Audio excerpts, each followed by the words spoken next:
ශනිදා කරලිය.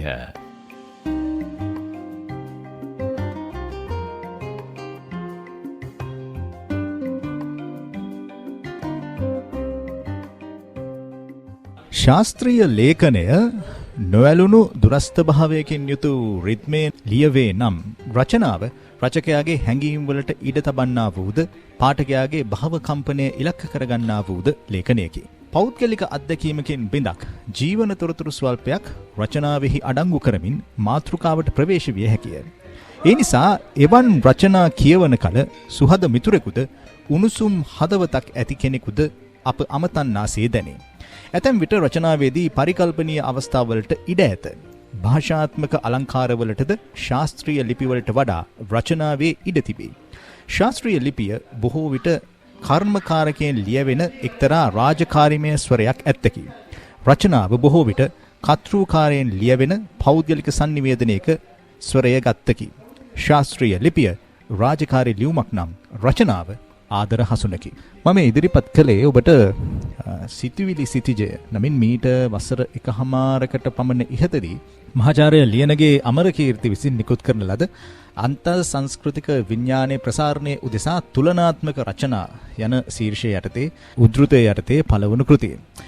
මහාචාර්ය ලියනගේ අමරකීර්ති මීට පෙරත් අපේ වැඩසටහන් කිහිපයකටම සම්බන්ධ වෙලා තියෙනවා. අපි මේ කෘතිය ඔස්සේ එතුමන් පළ කරපු සෙසු කෘති පිළිබඳව සහ එතුමන්ගේ කලාභාවිතය පිළිබඳව යලිත් වරක් ප්‍රශ්න කරන්නට නොවැසෙනම් මේ පිළිබඳව විමසන්න බලාපොරොත්තු වෙන තමයි අද අපි ශනදා කරලියේ මේ දෙපැය වෙන් කරන්නේ. අයිබෝන් ඔබට. අයිබෝන්. හොඳයි.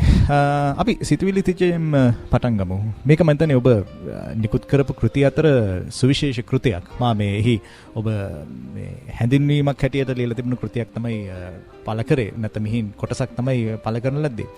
ඔබ මේ විවිධ මේ අන්තර් සංස්කෘතික විඥානයේ ප්‍රසාරණය උදෙසා කියන ශීර්ෂය යටතේ තමයි ලියන්නේ. ඔබ ගොඩක් අවස්ථාවලදී අපි දැකලා තියෙන මේ අන්තර් සංස්කෘතික සබැදියා වෙනුවෙන් බොහෝ තැන්වල දේශන පවත්වනවා. ඒ වෙනුවෙන් කරුණු ඉදිරිපත් කරන, ඒ වෙනුවෙන් පෙනී ඉන්න කෙනෙක් හැටියට. මේ අන්තර් සංස්කෘතික විඥානයේ උදෙසා මේ කෘතිය ඔස්සේ මතන මේක ලංකාවෙන් එහා තියෙන සංස්කෘතික මානයන් ස්පර්ශ කරන්න උත්සාහ කරපු එක්තරා විදිහක උත්සාහයක්. ඔව්, දැන් මේ පොතේ එන්නේ අර ඔබ කියවපු කොටස ඇත්තටම මේ කෘතියේ තියෙන ලිපි විශේෂයේ රචනා ශෛලියට කියන්නේ රචනාව කියලා. එසේ කියන ඒකට අපිට ශානරයක් කියලා කියන්න පුළුවන්. ලංකාවේ අපි ඒ තරම් මේ දියුණු වෙලා නැති ලේඛන විදියක්, මාධ්‍යයක්. ඒ ශානරයක් කියලා කිව්වනම් තමයි හරි. ඒ රචනාව කියන එක හුඟක් හොඳට ලියපු අය තමයි මාටින් වික්‍රමසිංහ, ජී.බී. සේනානායක, ඊළඟට අපේ කාලේ ඉතාලම ලස්සනට ඒවා ලියපු කෙනෙක් තමයි තිස්සා බේසේකර. අයාලේ ගිය සිතක සටහන් වගේ. ඔහු තමයි මම හිතන්නේ රමණීයම විදිහට ඒවා ලිව්වේ. ඉතින් නමුත් ඔය එසේ කියන රචනා විදිය ඉංග්‍රීසි භාෂාවෙන් නිතරම ලියවෙනවා. හරියට තියෙනවා ලෝකේ. ඉතින් මට හිතුණා මේ ටිකක් අර බරපතල ශාස්ත්‍රීය රචනාව වෙනුවට, ශාස්ත්‍රීය ලිපිය වෙනුවට මේ රචනාව නැමැති ශානරය පාවිච්චි කරලා ඉතම මේ කාලේ වැදගත් කියලා මං හිතන තේමාවකට එළඹෙන්න. ඒ මං හිතන වැදගත් කියලා මං හිතන තේමාව තමයි ඔය අන්තර් සංස්කෘතික සම්බන්ධය කියන එක. ඒ තමයි සංස්කෘතික අධ්‍යයන ක්ෂේත්‍රයේ තියෙන අවබෝධයක් තමයි ඕනෑම සංස්කෘතික මොහොතක් මිශ්‍රිත එකක්.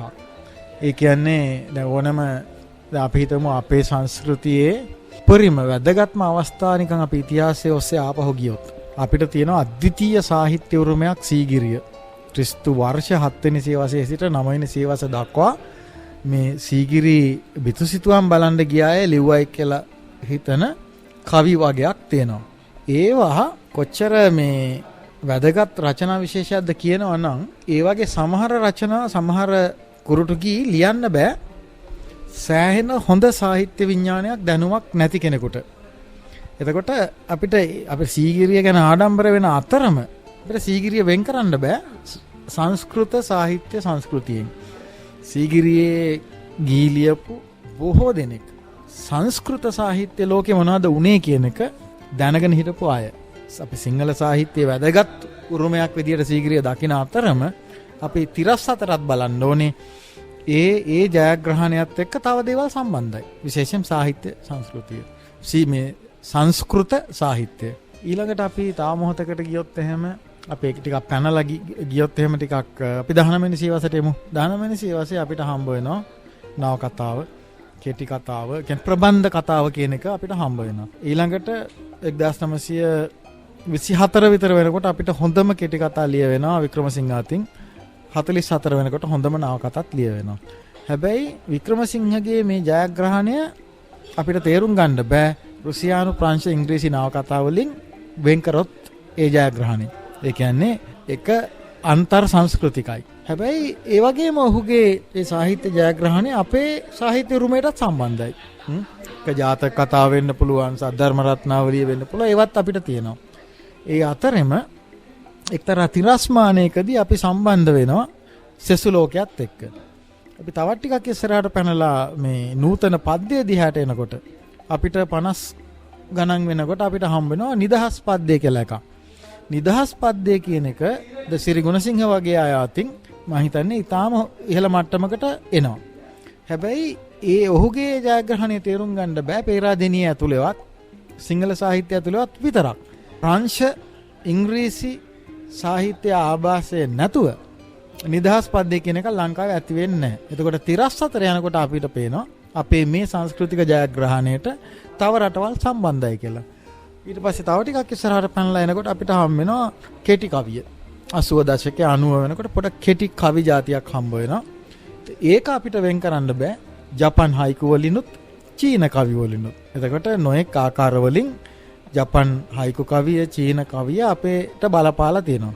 මහාචාර්ය විමල් දිසානායකගේ රචනා වලින්, ආර්යවංශ රණවීරගේ පරිවර්තන වලින් අපි අර චීන, ජපන් කෙටි කවි ගැන දැනගන්නවා. එතකොට දැන් ලංකාවේ සිංහල කෙටි කවි අතර හරි විශිෂ්ට ඒවා තියෙනවා. හැබැයි මේ විශිෂ්ටත්වය අපේ රට ඇතුළේ විතරක් තේරුම් ගන්න බෑ. අර අන්තර් සංස්කෘතික සම්බන්ධය අවශ්‍යයි.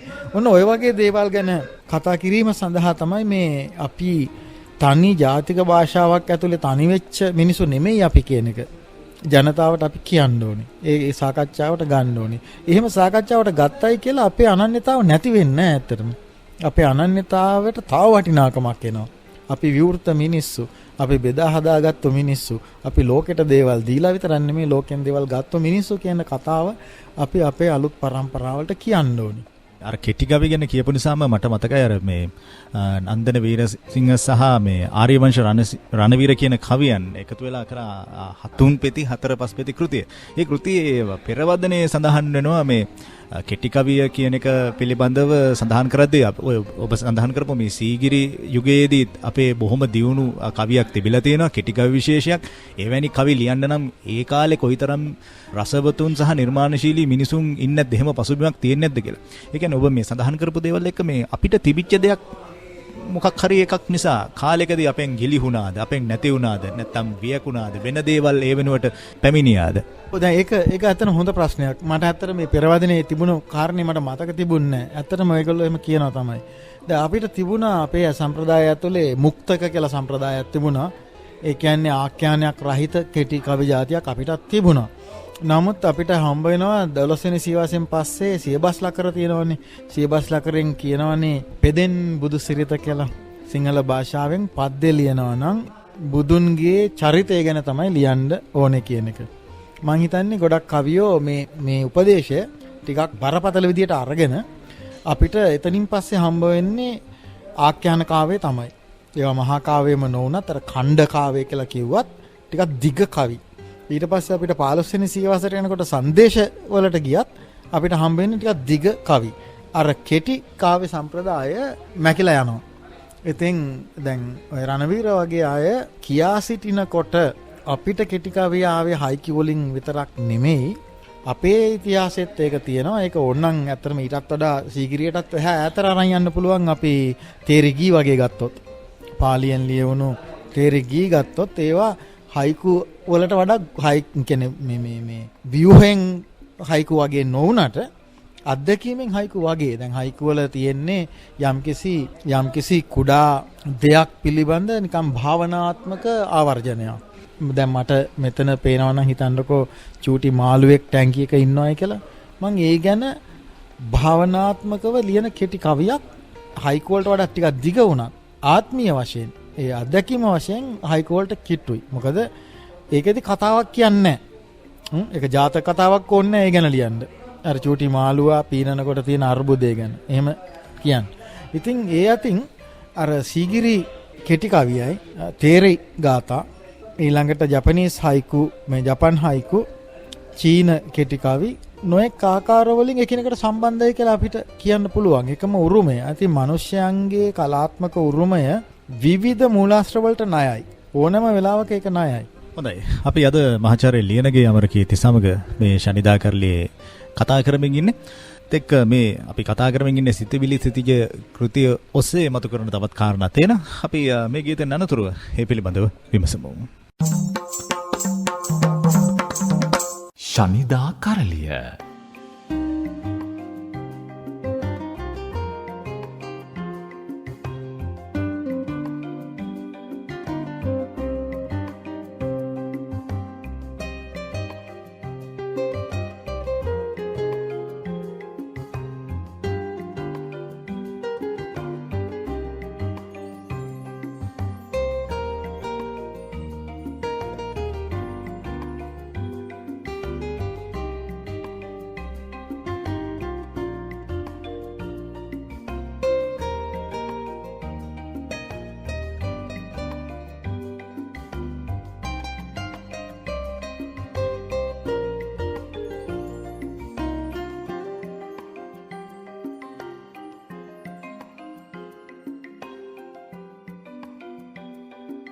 මහාචාර්ය ලියනගේ අමරකීර්ති සමග අද අපි ශනිදා කරලියේ මේ කතා බහ කරමින් ඉන්නේ. එතුමන් රචනා කරන ලද සිතවිලි සිතිජ කෘතිය ඔස්සේ අපි විවිධ දේවල් මේ කතා කරමින් හිටියේ. මේ කෘතිය කියවන කෙනෙක්ට හිතන්න පුළුවන් දැන් සාමාන්‍යයෙන් අපි නිර්මාණකරුවන් පිළිබඳව සමහරලාවට දැන් අපි විමසලා යම් චිත්‍රයක් නිර්මාණය කරගන්න කලින් අපිට විවිධ චිත්‍ර දෙනවා. මේ චිත්‍රයක් කෙනෙක් අදහස් කරේ විවිධ අදහස් විවිධ ප්‍රතිරූපයන් අපිට දෙනවා. ඔබ මේ කෘතිය ඔස්සේ ඒක ලංකාවින්ම නිර්මාණකරුවන් කලාවේදීන් වෙන්න පුළුවන් අපිට යාබද විශේෂම ඉන්දියාව වගේ රාජ්‍යයක ඉන්න නිර්මාණකරුවෝ වෙන්න පුළුවන් ඒ දීලා තියෙන ප්‍රතිරූපවලට තවත් ප්‍රතිරූප එකතු කරලා තියෙනවද කියලා තියෙනද විශේෂයෙන්ම සරච්චන්ද්‍රයන් පිළිබඳව අම්දේකර් තාගෝර් වගේ නිර්මාණවේදීන් පිළිබඳව ඔබ අපි නොඇසූ කාරණාවන් පිළිබඳව යම් අවධානයක් යොමු කරලා තියෙනවා.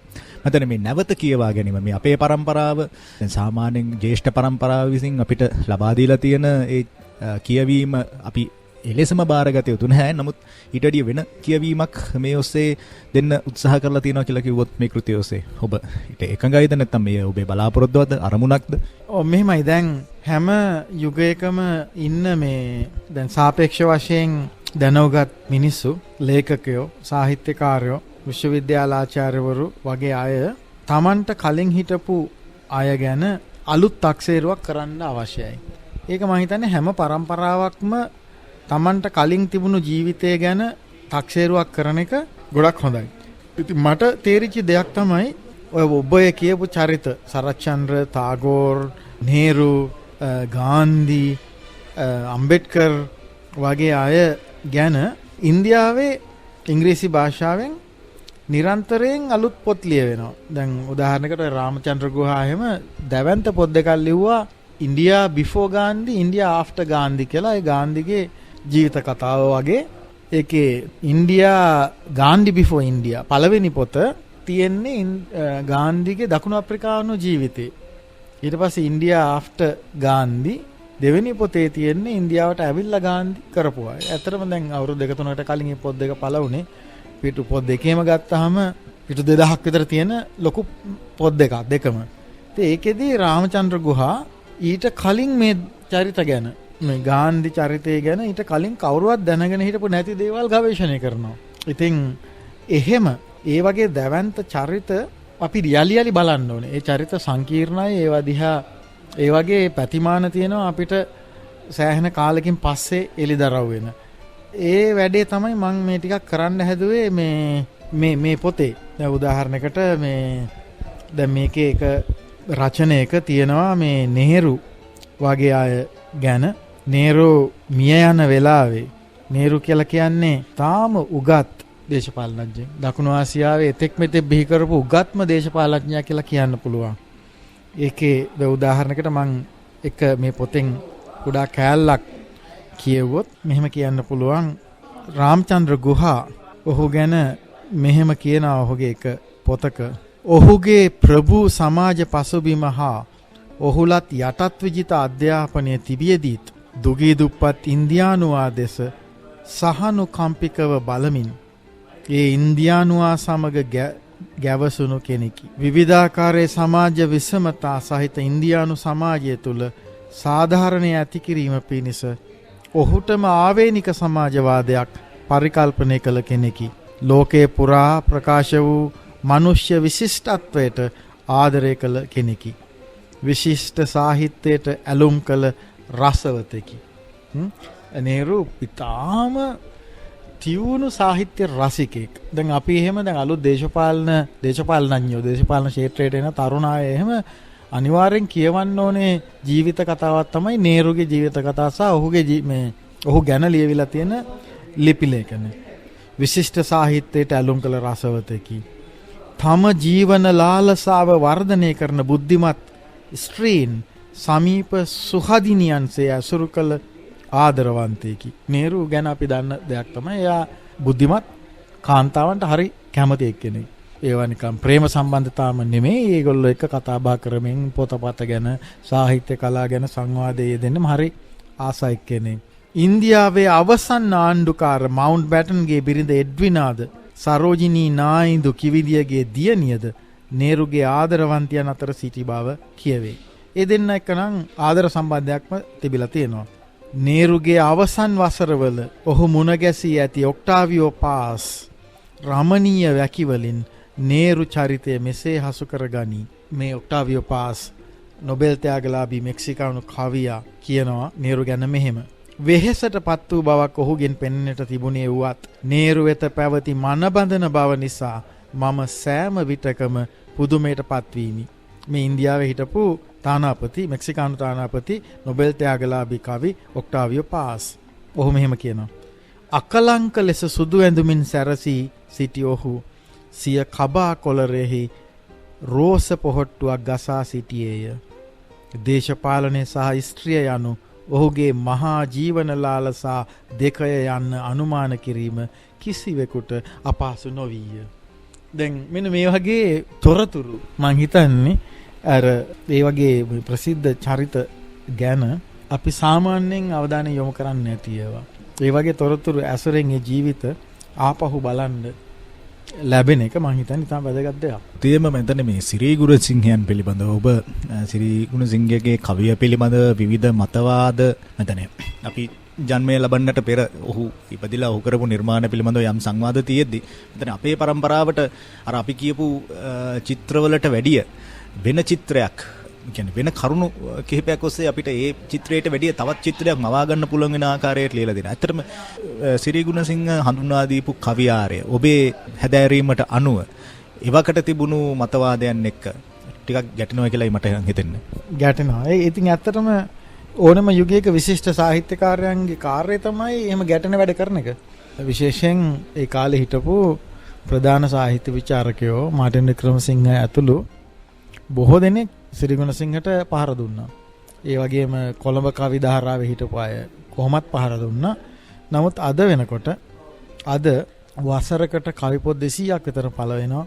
ඒ කවි පොත් 200න් අතිවිශාල ප්‍රමාණයක් තියෙනවා නිදහස් කවිය කියලා සාමාන්‍යයෙන් කියන එක. ඒ නිදහස් කවිය නැමැති උරුමය අපිට ලැබෙන්නේ ජී.බී. සේනානායක ආරම්භ කළ ඇත්ත. නමුත් ඒකට කාව්‍යමය ස්වරූපයක් දුන්නේ සිරී ගුණසිංහ. ඒ කියන්නේ ඔහු නූතන යුරෝපීය නූතනවාදයේ ආభాසය ලැබපු සංස්කෘත ප්‍රංශ ඉංග්‍රීසි හොඳට දැනගෙන හිටපු සෝබෝන් විශ්වවිද්‍යාලයේ ආචාර්ය උපාධියක් කරපු හොඳ උගතෙක්.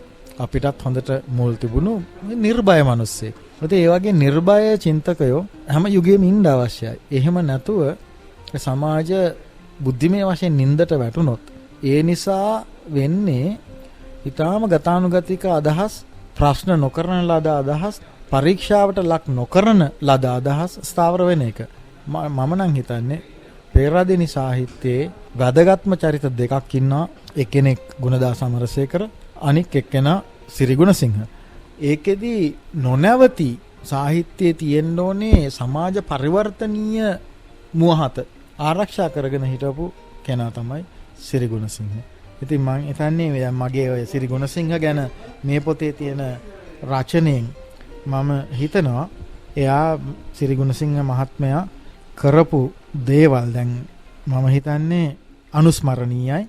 අපිට ඔහුගෙන් නැවත නැවත ඉගෙන ගන්න දේවල් තියෙනවා. දැන් උදාහරණයකට එයා කියන එක දෙයක් මම උපුටා දක්වලා තියෙනවා 86 පළ කරන්නේ පොතක් විදිහට එකේ මේ සිරිගුණසිංහ මෙහෙම කියනවා.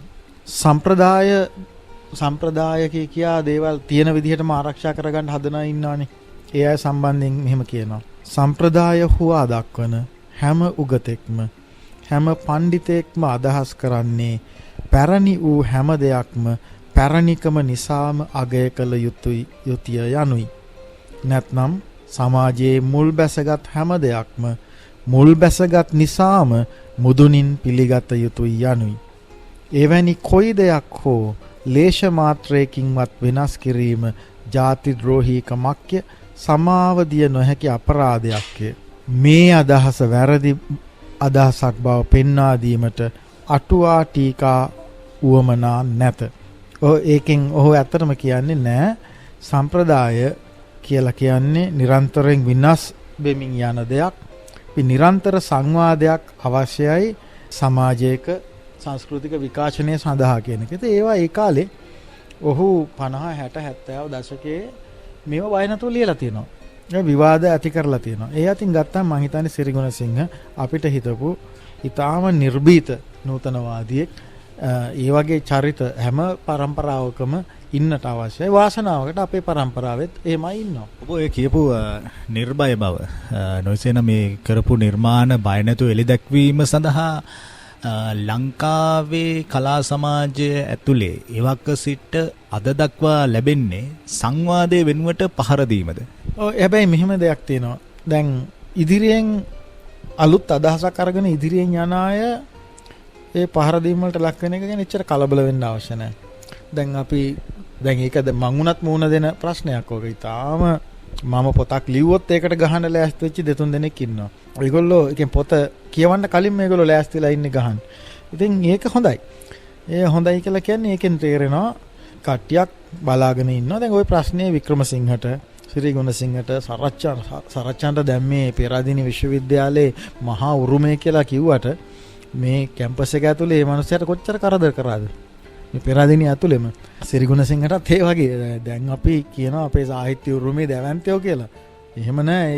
ඒ විශේෂයෙන් ඒගොල්ලෝ ඒ අදාළ પરම්පරාවේ අය ඒ වගේ කරන හරි අඩුයි. දැන් මම කරන සමහර කියන්නේ හොඳ නිර්මාණ වුණත් මට වඩා පහළ પરම්පරාවේ මගේ සමකාලීන මගේ සමවෘත්තිකයෝ අගය කරන හරි අඩුයි. කියන්නේ දැන් හිතන්නකෝ මගේ වයසෙම විශ්වවිද්‍යාලාචාර්යවරු මගේ වැඩ අගය කරන හරි අඩුයි. මේක අගය කරන්නේ ඊට වඩා පහළ પરම්පරාවක අය නැත්නම් අපිට වඩා උඩින් ඉන්න අය. ඒ කියන්නේ දැන් උදාහරණයකට දැන් මම කරන වැඩ මම ලියන කියන දේවල් හුඟක් අගය කරන කෙනෙක් ඉන්නවා. කෙනෙක් ගොඩක් අය ඉන්නවා. රංජිනී ඔබේසේකර කෙනෙක්, මහාචාර්ය රංජිනී ඔබේසේකර, ගණනාත් ඔබේසේකර මහත්මයාගේ බිරිඳ. එතුමිය දැන් අවුරුදු 70 ගාණක් වයසයි. එයා ඒ මිනිස්සයන්ට මාව අගය කරා කියලා අහිමි වෙන්න දෙයක් නැහැ. ඒගොල්ලෝ බය නැතුව අගය කරනවා. ඊළඟට තරුණ પરම්පරාව අගය කරනවා. ඒගොල්ලෝ අලුත් අදහස් වලට ආසයි, බුද්ධිමය වැඩ වලට ආසයි, නිර්මාණශීලීත්වයට ආසයි, ඉගෙන ගන්න තියනවා කියලා. දැන් ඔය ප්‍රශ්නේ ඔය හැමෝටම තිබුණා. එහෙනම් මේක සිරිගුණසිංහද කවුද කියන එක අදාළ නැහැ. ඒ හැම પરම්පරාවෙම කීප දෙනෙක් ඉන්න ඕනේ නිന്ദා අපහාස විඳගෙන ඉදිරියෙන් යන. එහෙම තමයි ඉතිහාසය නිර්මාණය වෙන්නේ. ඒකට කලබල වෙන්න අවශ්‍ය නැහැ. අපි මේ අධීරයේදී සිතුවිලි තිරියෙන් නික්මිලා දැන් අපේ සූදානම මේ විරාමයෙන් අනතුරුව එන්න රතු ඉරි අඳින අත කෘතියට. මොකද මෙවර සම්මාන උළෙල රසකදීම සාහිත්‍ය මාසයේ අවසන් වටය සඳහා නිර්දේශ වුණා. අපි ඒ කෘතිය පිළිබඳව කතා කරමු මේ විරාමයෙන් අනතුරුව.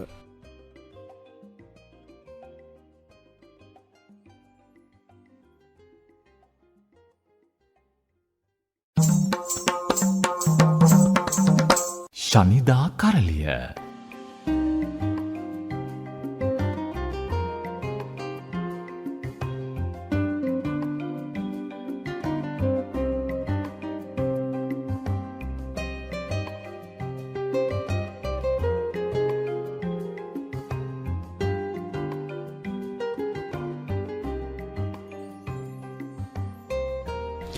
අද මහාචාර්ය ලියනගේ අමරකීර්ති සමග අපි කතා කරමින් ඉන්නේ ශනිදා කරලියේ. රතු ඉරි අඳින අත එක්තරා විදියකින් මේ අපවත් නියෝජනය වෙන, ඒ කියන්නේ මාධ්‍යයත් නියෝජනය වෙනින් මාධ්‍ය ඔස්සේ විවිධ චරිත සමාජයට බලපෑම් කර හැකි චරිත බවට පත් කරන ඒක එක්තරා විදියක බලය තියෙන මාධ්‍ය පිළිබඳව මාධ්‍ය හසුරවන්නට හැකියාව තියෙන එක්තරා විදියක පන්තියක් විසින් මෙහෙවන ආකාරය පිළිබඳව තමයි ඔබ සූක්ෂම විදිහට මේ ඔස්සේ කතා කරන්නේ. ඇතර මේ ලංකාවේ මේ වෙනකොට ගීත විචාරන්න සහ ගීතවලට තමන්ගේ තියෙන කැමැත්ත පිළිබඳව ප්‍රකාශ කරන මේ වැඩසටහන් ඔස්සේ තමයි ඔබ ගේන්නේ. මේක ඇත්තටම ප්‍රබන්ධාත්මක දෙයක්.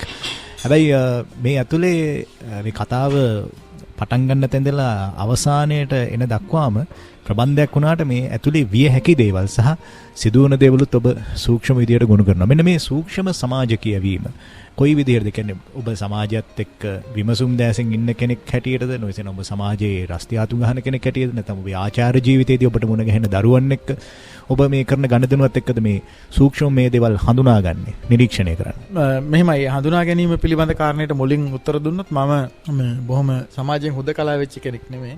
මම තල විශ්වවිද්‍යාලේ මම හුඟක් වැඩිපුරම උගන්වන ගුරුවරයෙක්.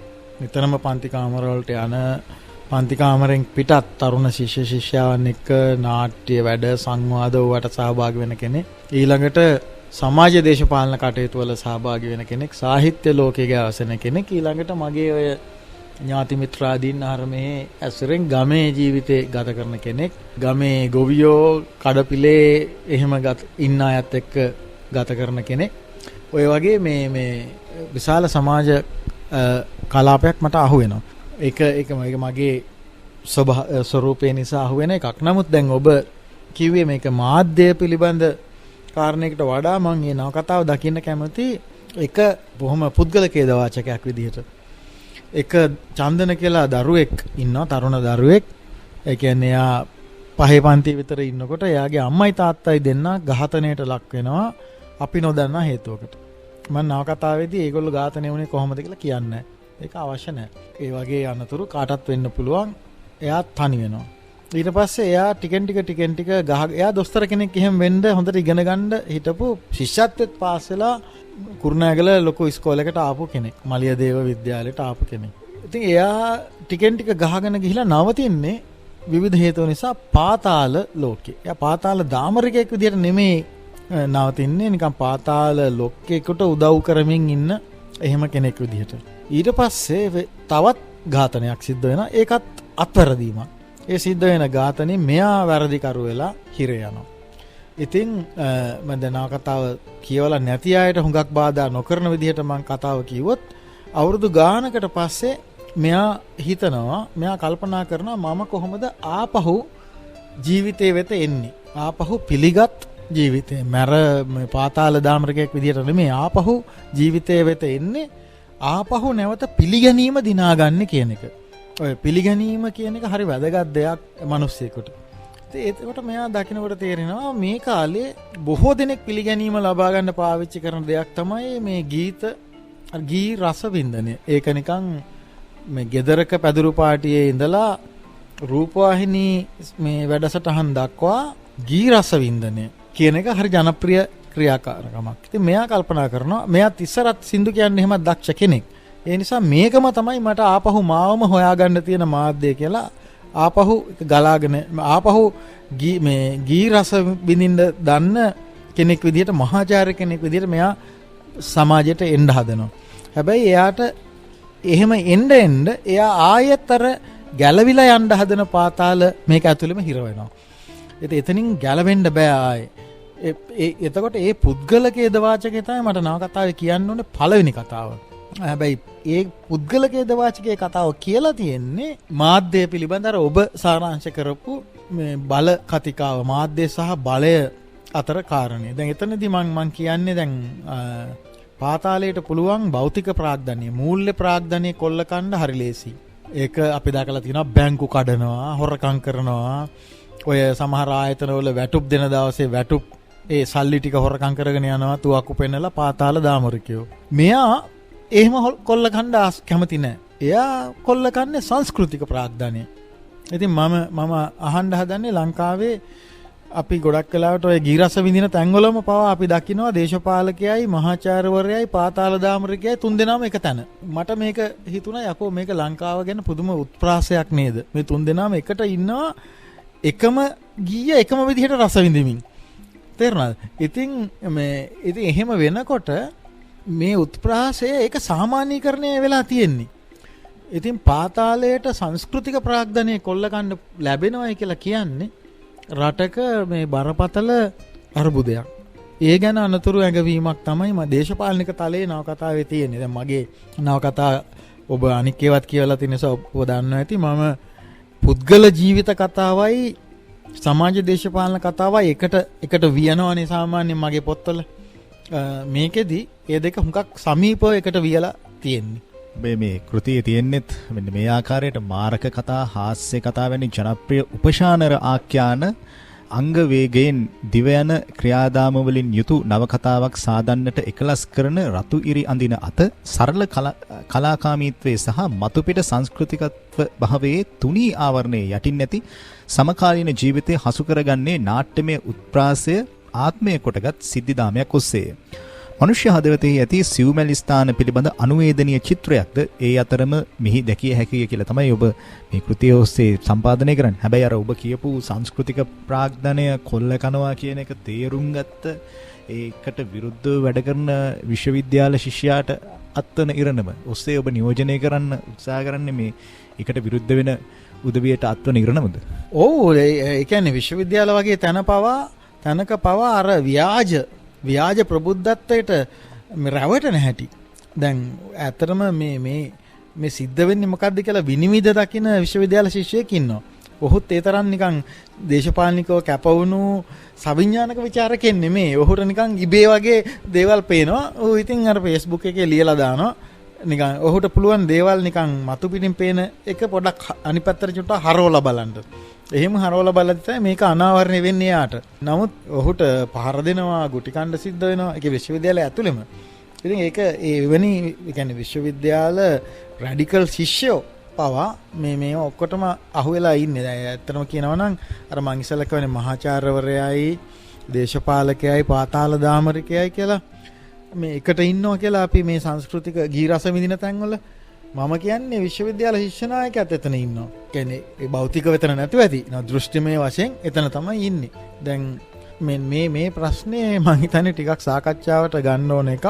ඊළඟට අර ඔබ අර පොතේ හැඳින්වීමෙන් කොටසක් කියවා මේක මාර්ග කතා කියලා වේගෙන් දිව යන කියලා. දැන් මේක කෙටි නව කතාව. මම ඕක ඇත්තටම අත්පිටපතෙන් පිටු 100ක් විතර අයින් කරා මේ වේගය ගන්න. මොකද මේක නිකන් මැර නාටකයක් වගේ නව කතාවක්. ඒ කියන්නේ මේ අර ඇක්ෂන් නව කතාවක දැන් ගැන්ස්ටර් ෆිල්ම්ස් තියෙන්නේ.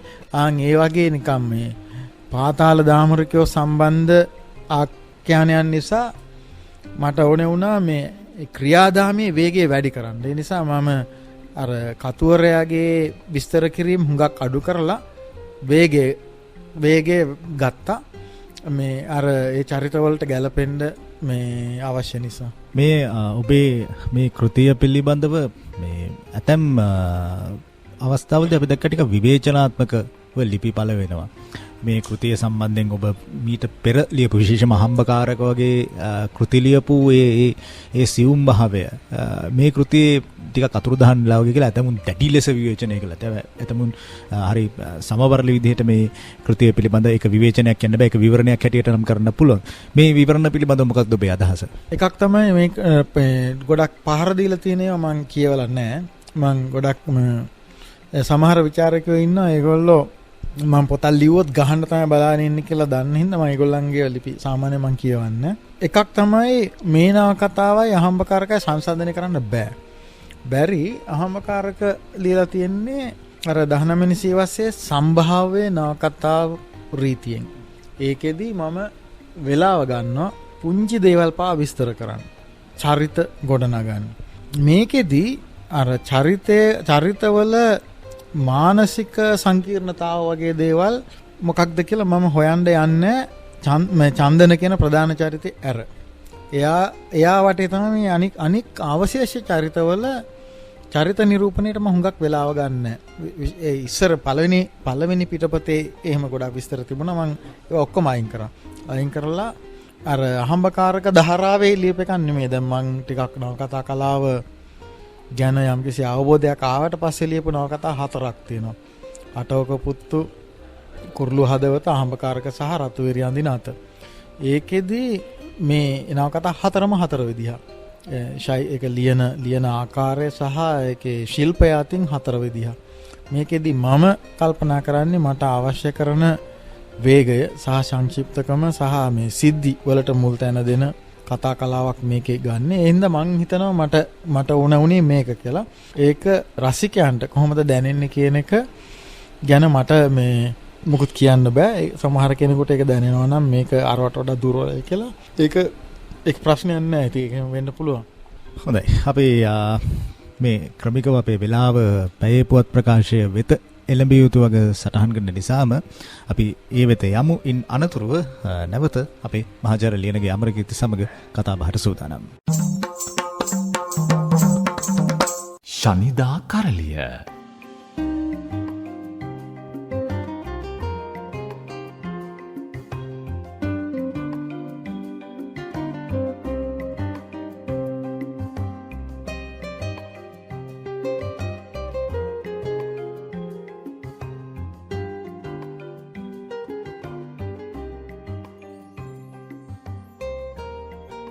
අද මහාචාර්ය ලියනගේ අමරකීර්ති සමග අපි මේ ශනිදා කරලිය කතා බහ කරමින් ඉන්නේ.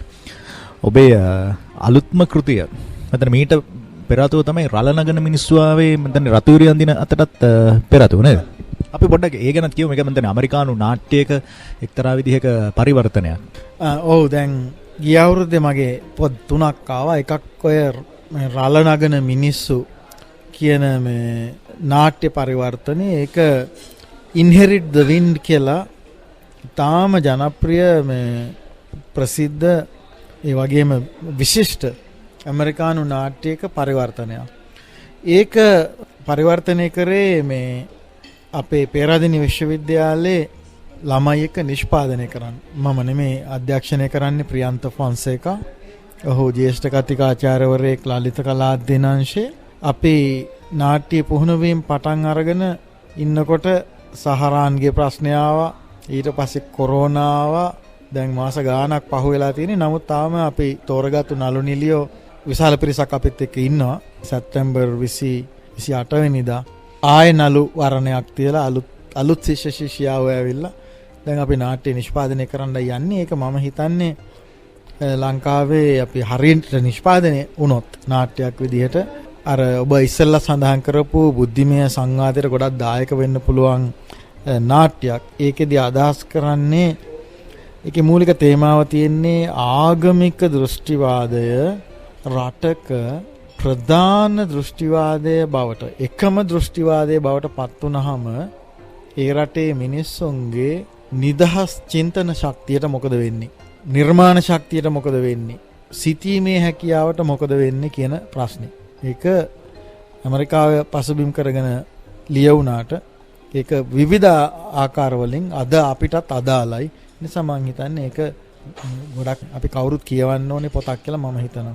ඔබේ අලුත්ම කෘතිය ගෙදරවට සිටියම මේ කෘතියේ මේක අතර මේ කෙටි කතා කෘතියක්. කාලයකට පස්සේ ඔබ කෙටි කතා කෘතියකින් අපිට මුණ ගැහෙන්නේ. අර පෙර ඔබේ තියෙන අර අපි කලිනුත් කතා කරපු සමාජ කියවීම, එහෙම නැත්නම් සියුම්ව සමාජය නිරීක්ෂණය කිරීම සහ ඒ දේවල් අපූර්ව ආකාරයට සෞන්දර්යාත්මකව කතාවට නගන ආකාරය. මෙතන ඒකට එක්තරා විදියක හොඳ නිදර්ශනයක්, හොඳ ආකාරයක් තමයි මේ ගෙදරවට සිටීම කියලා කියන්නේ. ගෙදරවට සිටීම ඔස්සේ ඔබ අංශ කිහිපයක් වෙත අවධානය යොමු කළ දෙන එකක්. සාමාන්‍යයෙන් මේ අපේ චිත්‍රපටි රසිකත්වයේ පිළිබඳව එතනින් තමයි මේ කතාව පටන් ගන්න. මේ කෙටි කතාව ටික පටන් ගන්න. ඒ මන්දනේ ඔබ මේ සාමාන්‍යයෙන් චිත්‍රකටි පිස්සුව තියනවා කියලා අපි කියන්නේ. ඒ රසිකත්වයත් එක්ක ලංකාවේ චිත්‍රපටි කලාවට මේ ඇතිවිච්ච සමාජ දේශපාලන බලපෑම නිසා ඒ රසිකත්වයට මොකද වුනේ කියන එක තමයි ඔබ ප්‍රශ්න කරන්නේ. ඔව් ඒ ගෙදරවට සිටියම පොතේ පළවෙනි කතාව සිහිනහසක කතාවක් කියන කතාව ගැන ඔබ ඉඟි කරේ. ඒකේ මේ ඉන්න ගාමිණී කියලා චිත්‍රපටි පිස්සෙක්. මේ 70 දශකයේ විතර ඉතාම තියුණු චිත්‍රපටි පිස්සෙක්. එයා එන හැම චිත්‍රපටියම බලනවා. චිත්‍රපටි ගැන ගමේ අනික් මිනිස්සු එක්ක කතා කරනවා. ගාමිණී පොන්සේකා, විජය, මාලිනී ගැන කියනවා. අනිත් එක එයාගේ චිත්‍රපටි රසඥතාව සිංහල චිත්‍රපටි වලට සීමා වෙන්නේ නැහැ. MGR ගේ චිත්‍රපටිත් බලනවා. සිවාජි ගණේෂන්ගේ චිත්‍රපටි බලනවා. බලලා ඇවිල්ලා ගමේ මිනිස්සුන්ට කතාව කියනවා, රංගපාලා පෙන්නනවා.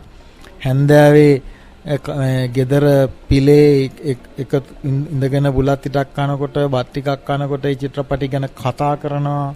මෙහෙම තමයි අපේ ගම්වල සංස්කෘතික සන්ධ්‍යාව තිබුණේ. අපේ හවස් කාලේ රේඩියෝ එක එහෙමත් අපි මේ අනික් වෙලාවට ඔය වගේ දේවල් කතා කරනවා. ඒ කියන්නේ මිනිස්සු තමන්ගේ දිනේදා කුඹුරේ ප්‍රශ්න, ගෙදර ප්‍රශ්න, වහලට පොල්ලතු බඳින හැටි ගැන කතා කරනවා වගේම සිනමාව ගැනත් කතා කරපු කාලයක් තිබුණා. මේ සිනමා රසිකයා මේ චිත්‍රපටි පිස්සට මොකද වුනේ කියන ප්‍රශ්නේ මම හිතන්නේ අපේ රටේ සිද්ධ වුණු සංස්කෘතික කාදනයක ඵලයක්. අද ගමක ඒ චිත්‍රපටි පිස්සක් නැහැ. ඒ චිත්‍රපටි පිස්සට වැඩෙන්න ඕන කරන පසුබිම නැහැ. දැන් මම කුරුණෑගල පසුබිම කරගෙන ඔක ලියන්නේ. කුරුණෑගල චිත්‍රපටි හෝල් 5ක් තිබුණා. ඒ චිත්‍රපටි හෝල් 5ේම චිත්‍රපටි බැලුවා ඉස්සර මිනිස්සු 10:30 ඉඳලා 9:30 දක්වා රෑ. 9:30 දර්ශනයේ බලලා බස් තිබුණා. ළඟම බස් ගම් වලට යන්න. එයාවට කිලෝමීටර් 10 15ක් ඈත වුණත් චිත්‍රපටිය බලලා 9:30 මේ දර්ශනය බලලා යන්න බස් තිබුණා. ඒවා ඔක්කොම 83 කලබල 88 89 ප්‍රශ්න ඒ ඔක්කොම එක නැති වෙලා ගියා. ඉතින් මෙන්න මේ කාදනේ අපි දැන් අපිට කියන්න පුළුවන් ආර්ථික කඩාවැටීම් ආර්ථික අලාභ ගැන කියන්න පුළුවන්. නමුත් රටක ගමක සිද්ධ වෙන මේ සංස්කෘතික පිස්සෝ ඔය වගේ චිත්‍රපටි පිස්සා දැන් මේ මිනිස්සයා ජීවත් වෙන චිත්‍රපටි බලන්න. එහෙම මිනිස්සෙක් නැති වුණාම ඒක රටකට දරා ගන්න පුළුවන්ද? ප්‍රජාවකට දරා ගන්න පුළුවන්ද ඒක කියන එක අපි ආපහු හිතන්න ඕනේ කියලා මට හිතුණා. ඒක තමයි මේ කතාවෙන් ගවේෂණය කරන්නේ. මම ඔබ දැන් ඔය කතා 8ක් තියෙනවා ඔය පොතේ. ඒ කතා 8න් මම කැමතිම කතා 4ක් විතර තියෙනවා මගේ අනුපිළිවෙල අනුව. ඔබ ඔය කියපු කතාව මගේ අංක 1 තියෙන කතාවක්. ඒ නිසා මම හිතන්නේ ඒ ගැන කතා කරන එක වටිනවා. සහ මේ ඔබේ මීට පෙර නිකුත් වුණු අලු පැහැති ආරංචි කෘතියේ වැලිමඩ සමන් සහ එඩියමින් කියන ශීර්ෂාර්ථයේ ලියවුණු කතාව සහ මෙහි ඔබ රචනා කළා තියෙන ගෙදරවට සිටියම කියන ශීර්ෂය ඔස්සේ රචනා කළා තියෙන කතාව අතරේ මම ඔබෙන් අහන්නේ මේ පළවෙනි කෘතියේ ලියපු ඒ සමාජිකීය වීමම තමයි අපි කියන්නේ වැලිමඩ සමන් සහ එඩියමින් කියන ඒ කෙටි කතාවේ ඊට වැඩිය ටිකක් තීව්‍ර ආකාරයෙන් එහිම දිගුවක්ද කියලා තිතන ඔබ මේ ගෙදරවට සිටීම කියන ශීර්ෂය ඔස්සේ මේ කෙටි කතාංගයට එකතු කරලා තියෙනවා. ඇත්තටම මේ ඒක ඔබ ඊටාම සියුම් රසිකයෙක් විදිහට තමයි ඔබ ඒක දකින්නේ. හරියම බොහොම ස්තුතියි ඒක දැක්කට. මේ ඇත්තටම වැලිමඩ සමන් ඉඩියමින් සහ වැලිමඩ සමන් කියන කතාවේ මේ අලු පැහැති ආරංචි පොතේ තියෙන කතාව මට තව ටිකක් පළල් කරන්න ඕනේ කියලා හිතුණා. ඒ කතාවේ තේමාව ඒක තව කතාවකින් මේ ක්ෂේත්‍රය අල්ලන්න ඕනේ කියලා මට හිතුණා. ඒ නිසා මම ඒකට සිටියම කියලා දාලා, සිටියම කියලා දැම්මේ පස්සේ දැම්මේ නම දැම්මේ. නමුත් මට ඕනේ වුණා මේ එක කාලෙක රැඩිකල් සමාජ විපර්යකාරක දේශපාලනයේ යෙදුණු මිනිස්සෙක්. දැන් මේ කතාවේ නම් ටිකක් කුලේනුත් පහළ කෙනෙක් කියලා ඉඟි කරනවා මං කෙලිම කියන්නේ. එහෙම කෙනෙක් ආපහු අර පවතින ක්‍රමය ආරක්ෂා කරන ඊටාම ගතානුගතික බෙහෙවින් හානිකර දෘෂ්ටිවාදවල ආරක්ෂකයෙක් බවට පත් වෙන්නේ ඇයි කියන එකයි. එසේ එහෙම පත් වෙලා ඉන්නවයි කියන එක සමාජයේ නොදකින්නේ ඇයි කියන ප්‍රශ්නේ. මට හිතුණා එතන තව පාරක් ගවේෂණය කරන්න දෙයක් තියෙනවා කියලා. ඒක තේමාත්මකව අර කතාවට සමානයි. මම ඇත්තටම 88 89 කැරැල්ලේ දරුවෙක්. දේශපාලන සවිඥානික පැත්තෙන් ගත්තත් නිර්මාණ පැත්තෙන් ගත්තත්. ඉතින් මම බොහෝ කතාවලින් නව කතාවලින් කෙටි කතාවලින් ආපහු 88 89 ඒ යුගයට යනවා. මොකද ඒ යුගය දිහා අපි ආපහු හැරලා බලන්න නැත්තම් එකක් තමයි මම දකින්නම අකමැති දේ තමයි ලංකාවේ දකුණේ හෝ උතුරේ ආයේ දේශපාලනික හේතු නිසා පරම්පරාවක් ඝාතනය වෙනවා දකින්න අකමැති. ඒ නිසාත් මම ඒ පිට ආපහු යනවා. ඒ වගේම අර තමන්ගේ ඉතා පෞද්ගලික ලාභ අපේක්ෂා සඳහා පරමාදර්ශී නැත්තම් අර්ථවත් දේශපාලන පරමාදර්ශ පරිත්‍යාග කරන මිනිස්සු ඉන්නේ ඇයි කියන ප්‍රශ්නේ. ඒගොල්ලෝ කොහොමද ජීවත් වෙන්නේ කියන එක ගවේෂණය කිරීමේ උනන්දුවත් මට තියෙනවා. ඒ නිසා මම වෙටින් විට යනවා. හැබැයි ඔය අර කතා දෙක තමයි ඔය ඉඩියමින් සහ වැලිමඩ සමන් සහ ඉඩියමින් කතාවයි මේ කතාවයි තේමාත්මකව ඥාතිත්වයක් තියෙන කතා දෙකක්. හරියටම හරි. සහ මේ කෘතියේ මට හඳගම සහ ඔබ එක තැනකදී මුණ ගැහෙනවා. මේ කෘතියේම තියෙන falling love කියන අදහස. ඔහුගේ බීර සහ ඇල්කොහොල් කියන මේ අර කොරෝනා කාලේදී නිපදවපු කෙටි චිත්‍රපටය සහ ඔබේ මෙහි එන එක නවකතාවක මේ කෙටි කතාවක සටහන් වෙනවා. මේක හරි අපූර්ව අවස්ථාවක්. මම කියන්නේ මේ නිර්මාණකරුවන් දෙදෙනෙක්ගේ චින්තනය සහ අදහස එකම තැනකදී සමපාත වෙනවා කියන ඒක විදි දෙකකින් ප්‍රකාශන දෙකකින් අපිට අත්විඳින්න ලැබෙනවා. ඔබේ අදහස කොහොමද? ඔව් ඒක මට හරි පුදුම හිතුණා මේ ඔය ඒ කෙටි චිත්‍රපටියේ කොරෝනා කාලේ බලනකොට. මොකද එතකොට මම මේ කෙටි කතා පොතේ අවසාන වැඩ කටයුතු කරමින් හිටියේ. මං හඳගමට මේ කිව්වා මගේ ළඟදී එන කෙටි කතා පොතේ මෙහෙම කතාවක් තියෙනවා. මීට ගොඩක් සමාන කතාවක් තියෙනවා. හරි පුදුමයි අපි දෙන්නම එකම කාලෙක එකම දෙයක් ගැන හිත ඉඳලා තියනවා වගේ කියන එක. ඇත්තට මට හේතුවක් හිතා ගන්න බෑ. හැබැයි ඒ දෙක නිර්මාණ දෙක අතර විශාල අසමානතා ගොඩක් තියෙනවා. මම යන්නේ එකෙන් වෙන පාරක, හඳගම යන්නේ වෙන පාරක. නමුත් ඒකත් මගේ පොතේ තියෙන මම අර කිව්වනේ මම සමහර කතා වලට මම ගොඩක් කැමතියි කියලා. ගොඩක් කැමති කතා වලින් එකක්. ඒක මම හිතන්නේ මගේ මේ කතා පොතේ සහ මගේ කෙටි කතා කලාව දැන් කෙටි කතා 8 වෙනි පොත. ඒ කෙටි කතාවන් 50 ගානක් ලියලා තියෙනවා. ඒ ඔක්කොම අතරින් ගත්තොත් මම ඔය සිහිනහසක් කතාවක් කියලා අපි ඉස්සෙල්ලා කතා කරපු කතාවටයි මේ කතාවටයි මම හිතනවා මගේ හොඳම කෙටි කතා අතරේ තියෙන කතාව කියලා. ඒක මට හිතාම නිකන් අර සිත් ගන්නාසුළු සිද්ධියක්. අපි දෙන්නම නිකන් එකම කාලෙක අපි මොකද කොරෝනා කාලේනේ මමත් මේ පොත්වල වැඩ කරේ. පොත් දෙක තුනක් ඒ කාලේ ඉවර කරා. ඔක එකක්. ඒක ඇත්ත. ඒකේ සමානකමක් තියෙනවා. හැබැයි වෙනසකුත් තියෙනවා. සමහර කෙනෙක් මම දැක්කා Facebook එකේ ලියලා තිනවා ඒ කතාව මේ ඇගේ අසාග චිත්‍රපටයටත් ටිකක් කිට්ටුයි කියලා. මට ඒක හිතිලම තිබුණ නැති දෙයක්. කවුරු හරි රසිකයෙක් ලියලා තිබුණා. අපිට හිතන්නේ විරාමයකට යා යුතුව තිබෙනවා. අනතුරුව අපි ආචාර්ය ලියනගේ අමරකීර්ති සමග ඔහුගේ නිර්මාණ භාවිතය පිළිබඳව තවදුරටත් අපි කතා කරමු. ශනිදා කරලිය.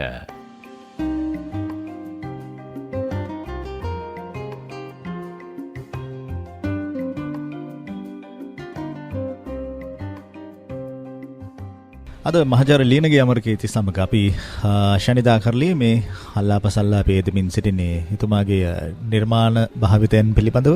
ඔබේ නිර්මාණ භාවිතය ඇතුලේ බොහෝ දුරට අපි ඔබ උත්සාහ කරනවා වගේ නිකන් අපිට පේනවා ඇතැම් නිර්මාණවල තියෙනවා මේ හරි සෞන්දර්යාත්මක ගුණය වැඩි. අපි කියන්නේ ඒක වැරද්දක් නෙවෙයි.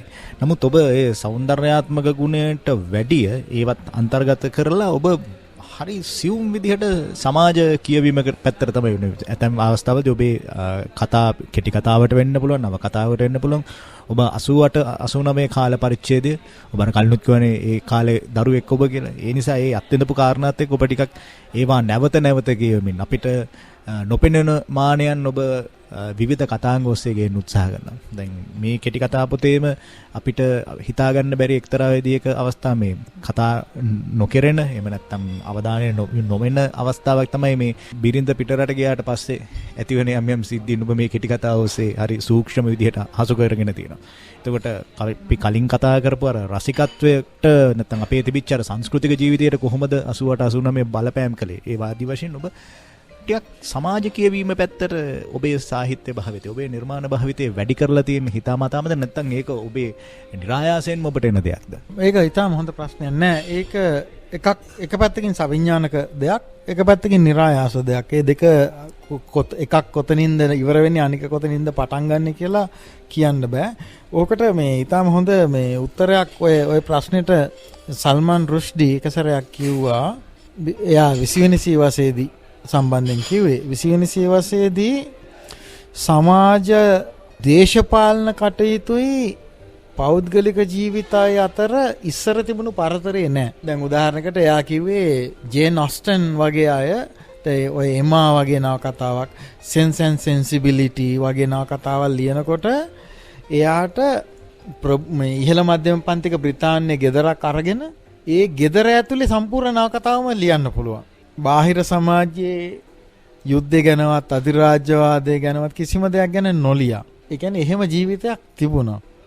දැන් අපි ඉන්න යුගයේ මාධ්‍ය නිසා තවත් නොයෙකුත් හේතු නිසා අපිට බාහිර දේශපාලන යථාර්ථයයි පෞද්ගලික ජීවිතය කියන එක අතර සීමායිර පැහැදිලි නැහැ. දැන් උදාහරණයකට අපි දැන් අද මේ ඊයේ පෙරේදා නිකන් මේ ජනමාධ්‍යයේ ගියා. දැන් පොල් ගෙඩිය රුපියල් 100යි ඊට පස්සේ ආවර පොල් ගෙඩියක අර වටරවුම 90 මිල කිරීම වගේ කියලා. ඒක දේශපාලන ක්ෂේත්‍රයේ වෙන ඒවා අපේ වහාම අපි හිතනවටත් වඩා ඉක්මනින් එදිනෙදා ජීවිතේ කොටස් බවට පත් වෙනවා. ඒක විහිළු බවට පත් වෙනවා. අපේ කතා බහේ කොටසක් වෙනවා.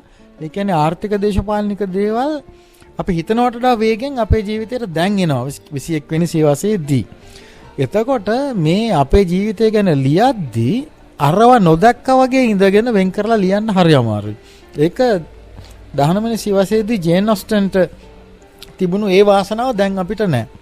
හැබැයි ඒ කාලෙත් ඒ පෞද්ගලික ජීවිතයයි දේශපාලනික ලෝකයයි සම්බන්ධ කරමින් ලියපු ලේඛකයෝ හිටියා. ටෝල්ස්ටෝයි වුණත් එහෙමනේ. නේ යුද්ධය ආසාමේ සම්පූර්ණයෙන් මෙහෙමයි. යා නැපෝලියන් යුද්ධේ නිකම් රුසියානු ප්‍රභූපාන්තිකයන්ගේ ගෙදරටම අරන් එනවා. නැපෝලියන් යුද්ධ මාලාව කොහේ හරි යුදමිමක තියෙන එකක් නෙමෙයි. ගෙදරකත් ඒක වෙනවා. නේද? ඒ වගේම දැන් අපිට ওই අභියෝගය දෙකම තියෙනවා. ඒ අතින් ඒක සවිඥානිකයි. මට මේ කිසිම අර බාහිර ලෝකයේ දේශපාලන ආර්ථික ලෝකයේ සිද්ධ වෙන කිසිම දෙයක් නොදන්නා වගේ චරිත මට හරි අමාරුයි මනසින් ගොඩනගන්න. දැන් මේ කෙටි කතා පොතේ ටිකක් දුරට හෝ එවැනි චරිත තියෙන කතා කීපයක් තියෙනවා. ටිකක් ඈතින් තියෙන එක. දැන් සමාජ දේශපාලනික දේවල් කතාව ඇතුළටම ගේනවද අද්දරින් තියනවද කියන එක මම ගන්න කලාත්මක තීරණයක්. දැන් මේකේ සමහර කතා තියෙනවා ඒ හොඟක් ඈතින් තියලා තියෙනවා. දැන් උදාහරණයකට අර ඔබ කියපු අර පෙම් කතාවක අතරමැද කියන එකේදී පොලිටික්ස් අරන් ඉන්නෙම නැහැ. ඒ කියන්නේ විශ්වවිද්‍යාල ශිෂ්‍ය දේශපාලනයවත් ඒකට ගේන්නේ නැහැ ඒ තරම්. හැබැයි සිහිනාස කතාවක් කියන එකේදී 88 89 කැරලි 83 ජූලි කලබල පොලිස් හිංසන ඒ වගේ ඒවා කතාවේ කේන්ද්‍රයේම තියෙනවා. ඊළඟට ගෙදර වට සිටියම කියන එකේ 88 89 හිංසන ඒ මර්ධනය ඒ වගේ දේවල් තියෙනවා. ඉතින් එක පැත්තකින් ගත්තාම මගේ ජීවිත කාලේ මගේ නික අවුරුදු 18 19 20 දී අපි ඕවා අත්දැක්කනේ. එතකොට මේ මතකය පුද්ගලයෙක් විදිහට මගේ චරිතය හැඩගස්සන්න සෑහෙන බලපාලා තියෙනවා. ඒ නිසා ඒක මගේ අවිඥානයේ විශාල කොටසක්. ඒක අවිඥානිකවත් යනවා. ඊට පස්සේ මම බලනවා කලාත්මකව සවිඥානිකව මේ දෙක අතර සම්බන්ධයක් කොහොමද හදන්නේ කියන එක. ඔබ ගොඩක් අවස්ථාවලදී අපි දකිනවා මේ විදේශ රටවල අධ්‍යාපනය ලැබලා ඒ ලැබපු අධ්‍යාපනයත් එක්ක ඔබ ලංකාවේ මිනිස්සුන්ට ගොඩක් දේවල් බෙදා හදා දෙන්න උත්සාහ කරනවා. ඔබ කලාව සහ මිනිසා වගේ අපි මීට පෙර වැඩසටහනේදී පිළිබඳව කතා කරා. ඒ ඔස්සේ ඔබ හඳුනාගත්ත දේවල් ඔබ ඉගෙනගත්ත දේවල් මේ අවස්ථාව වෙන විට ඔබ බෙදා හදා දෙමින් ඉන්නවා. ලංකාවේ අධ්‍යාපනය පිළිබඳව මොකද ඔබ තෘතීක අධ්‍යාපනයේ ඉන්න මහාචාර්යවරයෙක් හැටියට ඒ අධ්‍යාපනයේ ලබන දරුවන් එක්ක ගනුදෙනු කරන කෙනෙක් හැටියට ලංකාවේ අධ්‍යාපන ක්‍රමවේදය ගැන මම ඔබ හරි අපූර්ව වචනයක් අධ්‍යාපනයේ එක්තරා පැතිකඩක් ඔබ විග්‍රහ කරද්දී කුසලතා තන්ත්‍රවාදය යනුවෙන් අලුත් වචනයක් අපිට නම් අලුත් වචනයක්. මම හිතන්නේ මේ වචනේම අපි පටන් අරගෙන ගියොත් ලංකාවේ අධ්‍යාපනය ගැන කතා කරන්න. එකක් තමයි ලංකාවේ අධ්‍යාපනය දරුවෙකුගේ සියලු කුසලතා සියලු හැකියා දියුණු කරන තමන් ජීවත් වෙන සමාජයේ තමන්ගේ ජීවිතයට අදාළ කරන සියලු පැතිමාන සැලකිල්ලට ගන්න සාකල්‍යවාදී අධ්‍යාපනයක්. සාකල්‍ය කියන්නේ සකල සියල්ල සැලකිල්ලට ගන්න අධ්‍යාපනයක් අවශ්‍යයි කියන තැන ඉඳගෙන මම ගොඩක් දේවල් ලියලා තියෙනවා. සිතවිලි සිතුජියෙත් එහෙම රචනා කීපයක් තියෙනවා. අර කුසලතා තන්ත්‍රවාදය කියන වචනේ මෙරිටොක්‍රසි කියලා දැන් අපේ ජනාධිපතිතුමා එහෙම නිතර කියනවා. මම ඇත්තටම හිතනවා ජනාධිපතිතුමාගේ දේශපාලනිකව මම ඔය එතුමාගේ දේශපාලන පක්ෂයට සම්බන්ධ කෙනෙක් නෙමෙයි. මම ඇත්තටම හිතනවා ජනාධිපතිතුමා කුසලතා තන්ත්‍රවාදය ගැන කතා කරන්නේ ඇත්තට කියලා. ඔහුට ජනාධිපතිවරයෙක් විදිහට තමන් රට ගොඩනැගීම සඳහා අවශ්‍ය තැන්වල කුසලතාව ඇත්තටම තියෙන මිනිස්සු ඕනේ කියලා එයා හිතනවා කියලා මට හිතෙනවා. නමුත් ලංකාවේ අර දේශපාලන බලය ලැබෙන්නේ පක්ෂාරාමය ඔස්සේ හින්දා එයා වටේ ඉන්නේ කුසලතාව තියෙන මිනිසුන්ට වඩා පාක්ෂිකයෝ. ඒ මෙරිටොක්‍රසි දැන් මම ඒක සිංහලට දාන්නේ කුසලතා තන්ත්‍රවාදය කියලා. මම දැක්ක කවුරු හරි කියලා තිනවා හැකියා තන්ත්‍රවාදය කියලා පාවිච්චි කරලා තිනවා. මට හිතෙනවා කුසලතා තන්ත්‍රවාදය නරක වචනයක් නෙමෙයි. ඒක හොඳ වචනයක් කියලා. යම්කිසි හැකියාවක් කුසලතාවක් තියෙන මිනිස්සුට පිළිගැනීමක් ලබා දෙන්න ඕනේ කියන එක. ඒ කියන්නේ දැන් එතන ප්‍රජාතන්ත්‍රවාදයට වඩා පියවරක් එයා ඉස්සරහට යනවා. ඒ අදහසේදී දැන් ප්‍රජාතන්ත්‍රවාදයේදී අපි හිතනවා නම් හැමෝටම මේ අවස්ථාවක් තියෙන්න ඕනේ කියලා ඒක ඇත්ත. හැබැයි දැන් අපි හිතමුකෝ දැන් ඔබ ගුවන්විදුලි සංස්ථාවේ දැන් ඔබ කරන ජනමාධ්‍ය වැඩි හැමෝටම කරන්න බෑනේ. ජනමාධ්‍ය කලාව පිළිබඳ කුසලතාව ඔබට තියෙන්න ඕනේ. එතකොට ඔබට පිළිගැනීම ලැබෙන්න ඕනේ. ඒ රැකියාවේ වරප්‍රසාද ලැබෙන්න ඕනේ. ඔබ දේශපාලනිකව කවුද කියන එකට වඩා ඔබේ කුසලතාව අනුව. ජනාධිපතිවරයා ඒක තමයි කියන්නේ. මම හිතනවා ඇත්තටම ඔහු ඒක විශ්වාස කරන කෙනෙක්. ඒ වගේම අපේ අධ්‍යාපනඥයෝ විදිහට අපි අධ්‍යාපන ක්ෂේත්‍රයේ දගෙන අපි බලන්න ඕනේ ඒ දරුවන්ගේ කුසලතා. ජාතික ආර්ථිකයට, ජාතික දේශපාලන පද්ධතියට, අපේ සමාජයට දායක කරන්න පුළුවන් හොඳම තැන ඉඳලා හොඳම විදිහට දායක කරන්න පුළුවන් විදිහට අපි අධ්‍යාපනිකව ගොඩනගන්න ඕනේ. ඉතින් දේශපාලන නායකයෙක් කුසලතා සම්පන්න මිනිස්සු අපිට දියල්ලා මේ ක්ෂේත්‍රවලට කියලා කියනකොට විශ්වවිද්‍යාලවලින් අපිට පුළුවන් වෙනෝනේ අය දෙන්න නේද? ඉතින් අපිට ඒ වගේම කියන්න පුළුවන් වෙනෝනේ ඔව් අපි එහෙම ළමයි ටිකක් හදලා තියෙනවා. ඒගොල්ලන්ට පිළිගැනීම දෙන්න. ඒ අයට මේ අදාළ රැකියා දෙන්න, ඒ වෘත්තීය වරප්‍රසාද දෙන්න කියලා අපිට ඒ කියන්න පුළුවන් වෙන්න ඕනේ. ඒ නිසා මම හිතන්නේ ඒක අධ්‍යාපනයේ පැත්තෙන් ගත්තාම ටිකක් වැදගත් වැඩක්. හොඳයි. අපි අවසන් භාගයට එන්නේ මහාචාර්ය ලියනගේ අමරකීර්ති සමග අපි අද මේ සංවාදය ගොඩනගමින් ඉන්නේ. ශනිදා කරලිය.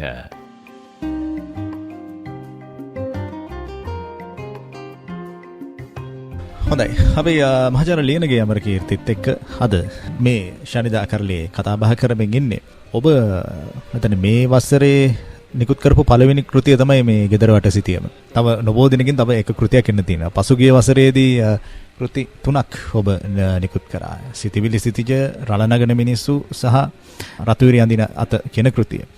මේ කෘති ඔබ ශාස්ත්‍රීය ලිපි, ඒ වගේම නිර්මාණාත්මක ලිපි ඉදිරිපත් කරන අතරවාරයේදී ඔබ විශ්වවිද්‍යාල අධ්‍යයන කටයුතු සඳහා යොමු වෙනවා. කියන්නේ විශ්වවිද්‍යාලයේ දරුවන් සඳහා ඉගෙනීම් කටයුතු කරනවා. කියන්නේ විෂය සමගාමී සහ විෂය බාහිර කියන දෙයන්ෂෙන්.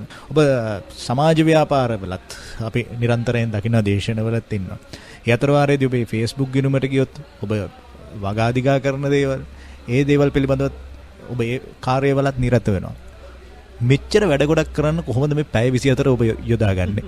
එකක් තමයි මම හිතන්නේ මම අවුරුදු 20ක් විතර කාල කළමනාකරණය කියන එක ගැන මට සෑහෙන හැකියාවක් තියෙනවා.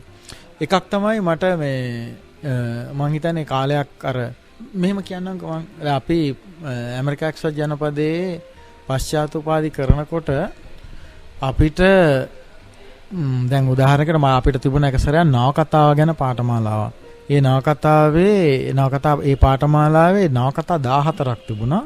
හැම සතියෙම අපි නවකතාවක් කියවන්න ඕනේ. ඒ පොත් 14න් 5ක් විතර පිටු 400ට වැඩි. Midnight Children, Glass Palace, Fine Balance ඔය වගේ මේ පිටු 400ට වැඩි පොත්. එතකොට අපි පුළුවන් තරම් කාලය කළමනාකරණය කරගෙන ඒවා කියවලා යන්න ඕනේ නැත්නම් කොන් වෙනවා. ඒ එක පන්තියක්, එක කෝස් එකක්. ඒ වගේ කෝස් 3ක් හැම අධ්‍යයන වාරයකම තියෙනවා. එතකොට ඊළඟට ලියන්න තියෙනවා. මම හිතන්නේ ඒ කාලේ තමයි හරියටම ඔය එක තමන් වැඩකට ඉඳගන්න පොඩි වෙලාවේ හරි ඵලදායක විදිහට වැඩ කරන ඒ හැකියාව මගේ දියුණු වුණේ.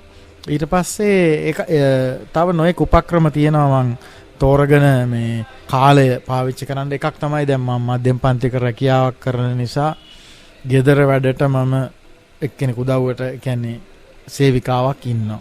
එතකොට ගෙදර වැඩ එයා බලා ගන්නවා. ඒකට බිරිඳ කොටසක් කරනවා. මමත් ගෙදර වැඩත් විශාල දේවල් ගොඩක් කරනවා.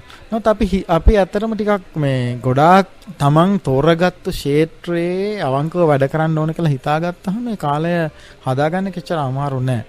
අනිත් එක මගේ ගෙදර තියෙන කැම්පස් එකට කිලෝමීටර් 1.5ක් දුරින්. ඊළඟට මං අර ට්‍රැෆික් වල රථවාහන තදබදවල අහු වෙන එකෙන් බේරෙන්න මං ස්කූටරයකුත් තරන් තියෙනවා. ඉතින් මම ගොඩක් වෙලාවට කාර් එකේ එහෙම නුවර නගරයට යන එක එහෙම පුළුවන් තරම් අඩු කරලා තියෙන්නේ. කාර් එකේ පැය එකමාරක් යනම ස්කූටරෙන් පැය භාගෙන් ගිහිල්ලා ඇවිල්ලා මට ආයෙ වැඩ කරන්න පුළුවන්. ඒ වගේ පොඩි පොඩි උපක්‍රම ටිකකුත් පාවිච්චි කරලා තිනවා. අනිත් එක මම හිතන්නේ කැපවීම සහ ප්‍රමුඛතාව පිළිබඳ ප්‍රශ්නේ. Tamanට මොකද්ද කරන්න අවශ්‍ය කියන එක ගැන ප්‍රමුඛතාව අපි අඳුනගත්තාම අනවශ්‍ය දේවල් අතහරින්න පුළුවන්. ඉතින් ඒක මම හිතන්නේ කාලකරමනාකරණය සම්බන්ධයෙන් කියන්න තියෙන්නේ. ඉතින් මේ අවුරුද්දේ මගේ අතන පොත් 3ක් ආවා. එකක් ඉතිහාසයක් තුල සාහිත්‍යය කියලා පරිවර්තනයක් අර මහාචාර්ය චාල්ස් හැලිසි ලියපු මේ පොඩි පොතක පරිවර්තනය. ඊළඟට ගෙදරවට සිටියම අනිත් එක මේ පිදුරු බල්ලෝ කියලා ලබන මාසෙ විතර වෙනකොට විදර්ශන ප්‍රකාශනයක් විදිහට එන පොතක්. ඒක මම හිතන්නේ අපේ සමාජ සංවාද ක්ෂේත්‍රයේ ඊටාම බලපෑම් සාගත පොතක් වෙයි. ඔය කාලකර්මනාකරණය කියන තැනදී එක අවස්ථාවකදී ඔබ Facebook පිටුවක ලියලා තිබ්බම දන්නේ අලුත් කවියෙක්ගේ කවි පොතක් ඔබට කියවන්න ලැබුණේ මේ ජනබලවේගයේ වැඩවලට යද්දී ලැබිච්ච විවේකයේදී වාහනේ ඉඳන් පොත් කියවුවේ කියලා. මේ අලුතෙන් එන නිර්මාණකරුවන්ගේ දේවල් පිළිබඳව හැදෑරීම අධ්‍යයනය කිරීම සහ ඔබ මෙතන මේ ශාස්ත්‍රීය ලිපි පළ කරනවා නම් ඔබ අනිවාර්යෙන් නිරන්තර අධ්‍යයනයක සිටිය යුතුයි. මෙන්න මේ අධ්‍යයනය කියන දේ, ගවේෂණය කියන දේ ඇතැම් අවස්ථාවලදී ඇතැම් නිර්මාණකරුවන්ගේ මුල් පෙළේ තියෙන හරබර දේවල් පසු කාලීන එන නිර්මාණවල නැතුව යනවා. ඒ කියන්නේ එක්තරා විදියකින් අර වාහනයකට පෙට්‍රල් නැති වුණාම දුවන්නේ නැහැ වගේ තමයි. මෙන්න මේ අධ්‍යයනය කියන එක දේ කොයිතරම් දුරට වටිනවද? ගවේෂණය කියන එක. ඒක ඊටාම වැදගත් ප්‍රශ්නයක්. මම හිතන්නේ ඒක තමයි විශේෂයෙන් සාහිත්‍ය කලා ලෝකේ ඉන්න කෙනෙක්ගේ ඔබ කියප එක හරි අර රූපකය මේ වාහනයක පෙට්‍රල් ඒ ඉන්ධන ඒක නිරන්තරයෙන් සපයන්න ඕනි. ඇත්තටම කියනවා නම් මම දැන් පහුගිය අවුරුදු 3ක විතර 4ක විතර කාලේ ලෝකේ සාහිත්‍ය න්‍යායික ක්ෂේත්‍රයේ තියෙන කතිකාවේ මම ටිකක් පස්සට ගිහිල්ලා ඉන්නේ.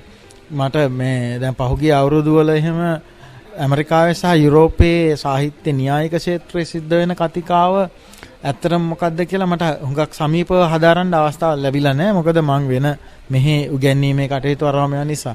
ලංකාවෙත් ඒ තරුණ අය ඉන්නවා දැන් ඔය වංගීස සුමනසේකරලා වගේ අය කැපවීමෙන් හදාරන අය ඉන්නවා. ඒක හරිම සතුටක් ඒ තරුණ අය එහෙම කරනවා දැකීම.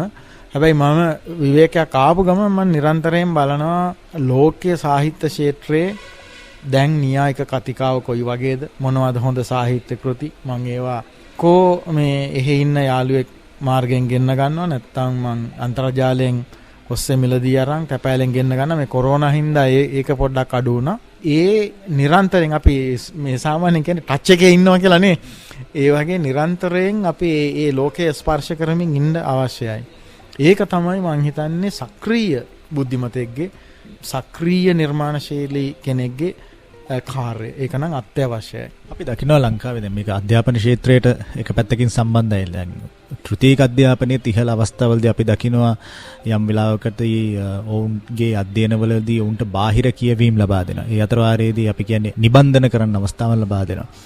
මේ ඇසුරෙන් අලුත් දැනුමක් හොයන්න තමයි මම දන්නේ නිබන්ධන ඔස්සේ උත්සාහ කරන්නේ. හැබැයි අපි ගොඩක් වෙලාවට දකින්න දෙයක් තමයි මේක පහර ගැසීමක් හැටියට නොවේ. නමුත් මේ ඔස්සේ අපි දකින්න දෙයක් තමයි අර නිබන්ධනයක් දිය යුතු නිසා නැත්නම් මේකෙන් පාස් වෙන්න ඕන නිසා ඒ දේවල් කරනවා. හැබැයි ඒක තමන්ගේ භාවිතය ඇතුලේ හෝ තමන්ගේ විඥානය එහෙම නැත්නම් තමන්ගේ දෘෂ්ටිවාදය පුළුල් කරගෙන ඒ ඔස්සේ මේ තියෙන දැනුම් එක්ක යම් යම් අර්ථකථන නිර්මාණය කරගන්න උත්සාහ කරන පිරිසක් හමු වෙනවා අපිට හරි අඩුයි. ඔබ හිතන විදිහට ඇයි එහෙම වෙන්නේ සහ එහෙම නොවෙන්න අපි මොනවද කරන්න ඕන? ඒක නම් මම හිතන්නේ මේ ආකෘතිගත නිල අධ්‍යාපනයේ තියෙන ස්වභාවය. දැන් නිල අධ්‍යාපනයේ හැටියට දැන් විශ්වවිද්‍යාලයේ හැම පාඨමාලාවක්ම හදාරන්න ළමයි හැම අවුරුද්දෙම 50කට වැඩි ඉන්නවනේ. ඒ 50 ඇතුරෙන් ජීවන ලාලසාවක් විදිහට බුද්ධිමය කටයුතු කරන ශාස්ත්‍රීය කටයුතු කරන අය බිහි වෙන්නේ ඊටාම අඩුවෙන්. අනික් අය උපාධි සහතිකය ගැනීම සඳහා තමයි ඒවා කරන්නේ. සමහර අය ඒ උපාධි සහතිකය ලබා ගැනීම සඳහා කරපු ඔබ හරියටම හරිය ඔබ කියපු කාරණේ එතනින් එහාට කවදාවත් යන්නේ නැහැ. එතනින් එහාට ගවේෂණයක් කවදාවත් කරන්නේ නැහැ. දැන් ඔබ මම දැකලා තියෙනවා නිරන්තරයෙන් ඔබ අතේ පොත්පත් තියාගෙන ගැවසෙන කෙනෙක්. ඔබේ වයසට සමාන උපාධිධරයෝ කී දෙනෙක් එහෙම පොත්පත් තියාගෙන ඉන්නවද කියලා නිකන් බලන්න හොයලා. එහෙම නැහැ. වසරකට අපේ විශ්වවිද්‍යාලෙත් සිංහල විශේෂ උපාධි වගේ හදාරන්න එන අයගෙන් 50 දෙනෙක් ආවොත් 5 දෙනෙක් විතර තමයි ඒ දැනුම ගැන කලාව ගැන ලාලසාත්මකව අපේ ඉංග්‍රීසියෙන් කියන පැෂනේට් කියලා. ඒක නිකන් ගින්නක් ඇතුලේ ගින්නක් තියනවා වගේ මේවා ගවේෂණය කරමින් ඉන්න අය ඉන්නේ ටික දෙනෙක්. හැබැයි ඕක නිල අධ්‍යාපනය පටන් ගත්ත දවසේ ඉඳලා ඕක තමයි තත්ත්වය. ඒක එක්තරා දුරකට ඒක වරදකුත් නෑ. මොකද අපි සහතිකය ලබා ගන්න එන අය කොන් කරලා පැත්තකට විසි කරන්නත් බෑ. මොකද අපේ රටේ සහතික වලට රස්සාහම් වෙන නිසා සහතික ගන්න රස්සා ඕනේ නිසා සහතික වෙනුවෙන් වැඩ කරන අය ඉන්නවා. අනිත් එක මේ අපේ පාසල් පද්ධතියෙන් පොඩි කාලේ ඉඳලම අපේ අධ්‍යාපනයේ මූලික අවධානය විභාග ටික පාස් කරලා සහතිකය හරියට අතර ගන්න එකනේ. හොඳට හිතන්න පුළුවන් අලුත් විදියට හිතන්න පුළුවන් නිර්මාණශීලීව හිතන්න පුළුවන් අය හදනවද නැද්ද කියන එක නෙමෙයිනේ. ඉතින් එහෙම පද්ධතියක 50කින් 5ක් හරි ටිකක් මේවා ගැන ගින්නක් ඇතුලේ අභ්‍යන්තරික ගින්නක් තියන අය හැදෙන එක කොච්චර හොඳද කියලා තමයි අපිට හිතන්න වෙන්නේ. නමුත් අර ඔබේ මූලික නිරීක්ෂණය හරි. ඇත්තටම ඒක තමයි තත්ත්වය. ඔබ ඇතුළු සමකාලීන කලාකරුවන් පිරිසක් ලංකාවේ දියුණු සංස්කෘතික ජීවිතයක් නිර්මාණය කිරීම වෙනුවෙන් සෑහෙන වැඩ කරමින් ඉන්නවා. ඒක ඔබේ නිර්මාණ වලින් සහ ප්‍රායෝගිකව යම් ස්ථානවලට කියලා දේශන සංවාද හසුරුවමින්. එවැනි සංස්කෘතික ජීවිතයක් සඳහා වන සිහිනය දුරයිද? දුරයි. හැබැයි දැන් මෙහෙම හිතාගත්තාම ගමනයි ගමනාන්තයයි වෙන් කරන්න බෑ. එතකොට එහෙම වෙන් කරන්න බෑ කියලා හිතාගත්තාම දුර නෑනේ. අපි සංස්කෘතිකවත් ලංකාවක් ගොඩනැගීම පිළිබඳ ගමනේ අපි නිරන්තරව යෙදිලා ඉන්නකොට ගමනම තමයි ගමනාන්තය. ඒ නිසා අපි ඒක ඇතුලේ ඉන්නකොට අපිට හිතෙන්නේ අපි කවදා හරි දවසක ප්‍රබුද්ධ සබුද්ධික රසඥතාවයෙන් යුතු ලංකාව ගොඩනගනවා කියන එක ඒක සිහිනයක් වගේ එකක්. අපි මේ කරන වැඩ ඔස්සේ අපි මේ කරන නිර්මාණ ඔස්සේ මේ දැනුත් අපි මේ කරන කතා බහ ඔස්සේ සබුද්ධිකත්වය වෙනුවෙන් යම් කිසි පෙනී සිටීමක් අපි කරමින් ඉන්නවා කියලා හිතාගත්තාම දුර නෑ. දැන් මේ වැඩසටහන අහන 4-5 දෙනා වුණත් අපිට හරි වටිනවා. එහෙම හිතාගත්තාම හරි. අපි අනිත් එක හිතන්න හොඳ නෑ. අපි කවදා හරි දවසක 100% ප්‍රබුද්ධ සමාජයක් හදනවා කියලා. එහෙම සමාජ කොහෙවත් ඇත්තෙත් නෑ. අපි එහෙම හිතන්න හොඳ නෑ. නමුත් අපේ රටේ අධ්‍යාපන පද්ධතිය නිදාස් අධ්‍යාපනයේ තියෙන දියුණුව ආරාමයක් බැලුවාම මීට වඩා ප්‍රබුද්ධ සබුද්ධික සමාජයක් අපිට හිතිය යුතුයි වගේ දෙයක් හිතෙනවා. ඒක අපිට මං හිතන්නේ කරන්න තියෙන්නේ අර මේ ගමන අත්නොහැර යෙදීමෙන්ම තමයි.